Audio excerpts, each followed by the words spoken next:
जब ये दुनिया शुरू हुई थी तो दुनिया की शुरुआत होने के वक्त सबसे पहला जो जानदार था वो बैक्टीरिया था। और बैक्टीरिया एक ऐसा ऑर्गेनिज्म है जो दुनिया के किसी भी टाइप के एनवायरनमेंट में जिंदा रह सकता है, चाहे वो वेरी कोल्ड टेम्परेचर हो या वेरी हॉट टेम्परेचर हो। किसी भी तरह के एनवायरनमेंट में वो जिंदा रह सकता है। अस्सलाम वालेकुम students, welcome to my channel doctor Irfan lectures. आज मैं आपको बैक्टीरिया के बारे में बताऊंगा। इस लेक्चर में सबसे पहले जो चीज़ मैं आपको बताऊंगा वो है बैक्टीरिया की डेफिनेशन। उसके बाद हम बैक्टीरिया की डायग्राम पढ़ेंगे। फिर मैं आपको बताऊंगा कि बैक्टीरिया की स्ट्रक्चर क्या है। स्ट्रक्चर पूरी पढ़ने के बाद फिर हम चलेंगे कि बैक्टीरिया की क्लासिफिकेशन, कि बैक्टीरिया कितने टाइप्स के हैं। फिर हम चलेंगे बैक्टीरिया की रिप्रोडक्शन किस तरह होती है। फिर आखिर में बताऊंगा कि यूजफुल बैक्टीरिया और हार्मफुल बैक्टीरिया में क्या डिफरेंस है, और उनके एग्जाम्पल भी बताऊंगा। अगर आप लोगों ने अभी तक मेरा चैनल सब्सक्राइब नहीं किया है तो मेरे चैनल को सब्सक्राइब करें और फिर बेल के बटन पर टिक करें ताकि मैं जब भी न्यू लेक्चर अपलोड करूं आप लोगों को नोटिफिकेशन आ जाए। तो आइए शुरू करते हैं।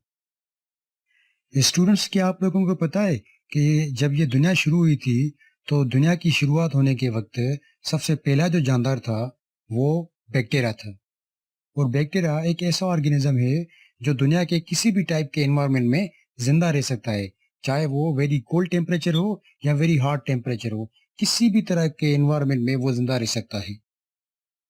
अगर हम बैक्टीरिया की बात करें तो बैक्टीरिया एक यूनिसेल्युलर ऑर्गेनिज्म है जो किंगडम प्रोकैरियोटी से ताल्लुक रखता है। दुनिया में टोटल 5 किंगडम है। तो जो प्रोकैरियोटिक किंगडम है उसमें वो जानदार आते हैं, वो ऑर्गेनिजम्स आते हैं जिनमें ट्रू न्यूक्लियस और जो सेल ऑर्गेनिल्स होते हैं वो मौजूद नहीं होते। तो बैक्टीरिया में भी ट्रू न्यूक्लियस और सेल ऑर्गेनिल्स नहीं होते। इसी वजह से हमने बैक्टीरिया को प्रोकैरियोटिक किंगडम में रखा है। अब हम बैक्टीरिया की स्ट्रक्चर के बारे में पढ़ते हैं। ये आपके सामने बैक्टीरिया की स्ट्रक्चर है। इसमें आप देख सकते हैं कि जो बैक्टीरिया की आउटर बाउंड्री है उसको हम सेल वॉल कहते हैं। अब इस सेल वॉल का जो काम होता है वो बैक्टीरिया को बाहर के एनवायरनमेंट से प्रोटेक्ट करना होता है। उसके बाद ये आप सर्कुलर डीएनए देख सकते हैं जो बैक्टीरिया के अंदर है। इसको हम प्लाज्मिड कहते हैं। दूसरा डीएनए होता है क्रोमोसोमल डीएनए, जो बैक्टीरिया का अपना डीएनए होता है। यानी कि बैक्टीरिया में 2 डीएनए होता है। एक होता है प्लाज्मिड जिसको हम सर्कुलर डीएनए कहते हैं, और दूसरा होता है क्रोमोसोमल डीएनए जो बैक्टीरिया का अपना डीएनए होता है। और जो ये फ्लूइड लाइक मटेरियल अंदर मौजूद है बैक्टीरिया में, इसको हम साइटोप्लाज्म कहते हैं। उसके बाद ये आप थ्रेड लाइक स्ट्रक्चर देख सकते हैं। इसको हम फ्लैजिलम कहते हैं। फ्लैजिलम का काम होता है बैक्टीरिया को मूवमेंट में हेल्प करना, एक जगह से दूसरी जगह हरकत करने के लिए ये फ्लैजिलम का इस्तेमाल करता है। अब हम आते हैं बैक्टीरिया की क्लासिफिकेशन पे। बैक्टीरिया की जो क्लासिफिकेशन है वो अलग अलग बैक्टीरिया के फीचर्स और उसके कैरेक्टरिस्टिक्स के बुनियाद पर की जाती है, जैसे शेप की बुनियाद पर।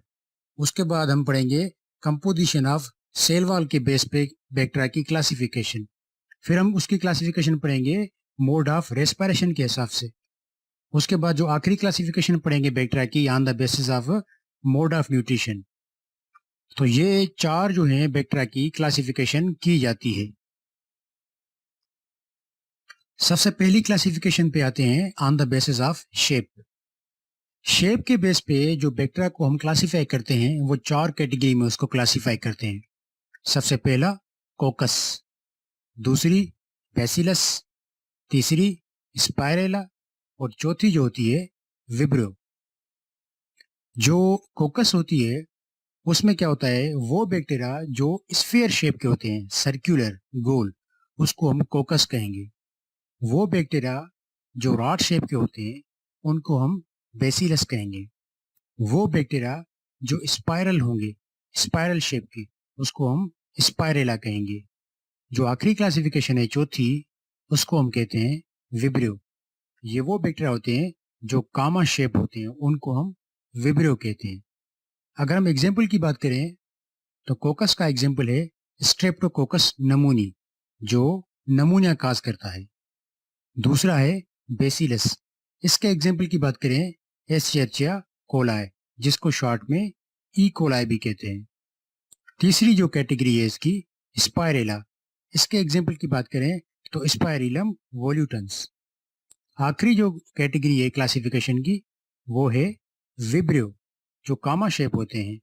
इनके एग्जाम्पल की बात करें तो विब्रियो कालरा इस कैटेगरी से ताल्लुक रखता है, और विब्रियो कालरा कालरा जो डिजीज होती है वो काज करता है।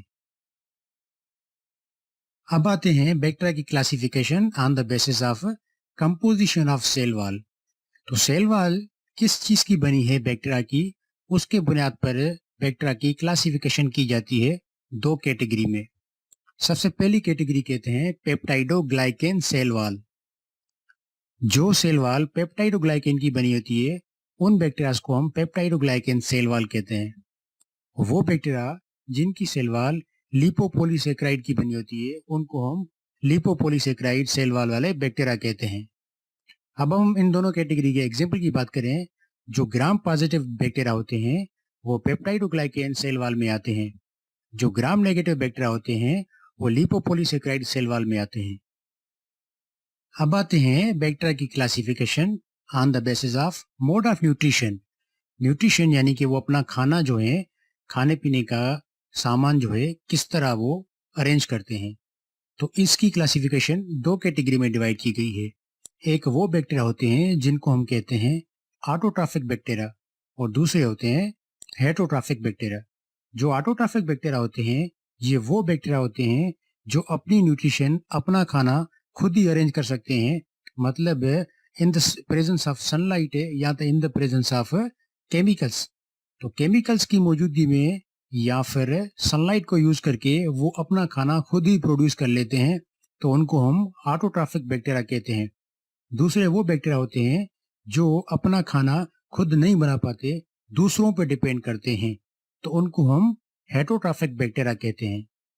अब इन दोनों के एग्जाम्पल की बात करें तो ऑटोट्रॉफिक बैक्टीरिया के एग्जाम्पल में आता है साइनोबैक्टीरिया, और जो हेटरोट्रॉफिक बैक्टीरिया के एग्जाम्पल में आते हैं तकरीबन सारे के सारे डिजीज काजिंग जो बैक्टीरिया होते हैं वो हेटरोट्रॉफिक होते हैं, क्योंकि वो दूसरों पे डिपेंड करते हैं, दूसरों को इन्फेक्ट करते हैं। तो ये दो कैटेगरी हैं मोड ऑफ न्यूट्रिशन के हिसाब से क्लासिफिकेशन बैक्टीरिया की। अब आते हैं classification of bacteria on the basis of mode of respiration.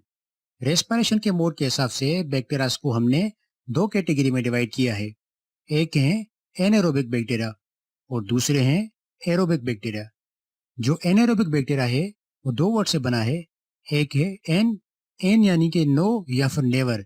यहाँ पे मैं एक चीज बताऊं कि जिस भी वर्ड में ए या एन अटैच हो किसी भी वर्ड से आगे, तो उसको मतलब होता है नो या नेवर। तो यहाँ पे आता है एन एरोबिक, एन यानी कि नो और एरोबिक यानी कि रिक्वायर एयर। तो ये वो बैक्टीरिया होते हैं जिनको रेस्पिरेशन के लिए ऑक्सीजन की जरूरत नहीं होती है, तो उन बैक्टीरिया को हम कहते हैं एनएरोबिक बैक्टीरिया। और वो बैक्टीरिया जिनको रेस्पिरेशन के लिए ऑक्सीजन की जरूरत होती है उनको हम कहते हैं एरोबिक बैक्टीरिया।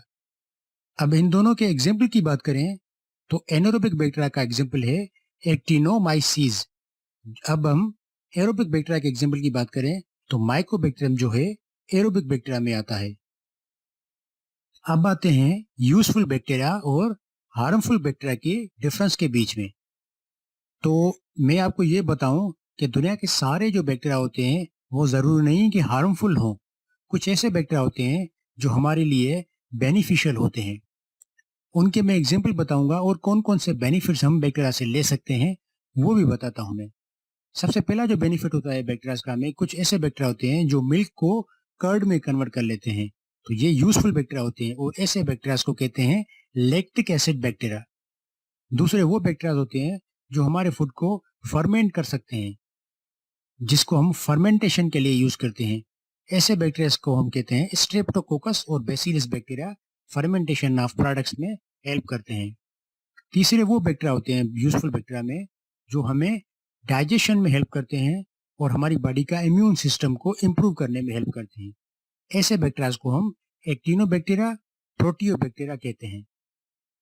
चौथा जो यूजफुल बैक्टीरिया में आते हैं, ऐसे बैक्टीरिया मौजूद हैं जो प्रोडक्शन ऑफ एंटीबायोटिक्स में हेल्प करते हैं और वो एंटीबायोटिक्स हम अलग अलग बैक्टीरियल इन्फेक्शंस की ट्रीटमेंट में यूज करते हैं और इस तरह के बैक्टीरिया को हम सॉइल बैक्टीरिया कहते हैं।